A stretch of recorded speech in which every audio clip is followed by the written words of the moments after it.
দিওয়ালির দিন আমরা ঠাকুর দেখতে বেরোইনি। আজকে দিওয়ালির পরের দিনই আমরা ঠাকুর দেখতে বেরিয়েছিলাম। আগরতলা শহরে ভিড়ের মধ্যে প্রচুর ভিড় হয়েছে কালকে, আজকে ভিড়টা একটু কম ছিল, তাই আজকেই বেরিয়েছি।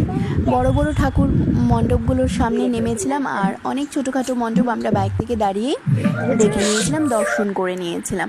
আমার মেয়ে তো ভীষণ খুশি ছিল এভাবে ঠাকুর দর্শন করতে পেরে। আসলে দুর্গাপূজার সময় যে ও ঘুরেছে সেটা ওনার সহজে ভুলতে পারছে না, আর ওটাই শুধু মনে করছে যে এখন কেন নিয়ে বেরোচ্ছি না। আজকে যখন আবার সেভাবেই প্যান্ডেল হোপিং করতে বেরিয়েছিলাম, ওর মজাটা কিন্তু দেখার মতোই ছিল।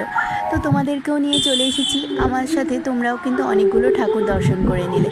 তোমরা কে কয়টা ঠাকুর দর্শন করেছো এই দিওয়ালিতে, কালী পুজোতে, আমাকে কিন্তু অবশ্যই কমেন্ট করে জানাবে। আজকের পুজোর দর্শনটা তোমাদের কেমন লাগলো সেটাও কিন্তু কমেন্ট করে জানাবে। তো চলো, অনেকগুলো ঠাকুর দর্শন করে নিয়েছি, এবার বাড়ি ফিরে যাব, কারণ অনেকটাই রাত হয়ে গেছে। যাওয়ার পথে আমাদের সিএম সাহেবের পুজো প্যান্ডেলটাতে একটু দাঁড়িয়ে একটু অর্কেস্ট্রাও শুনে নিলাম।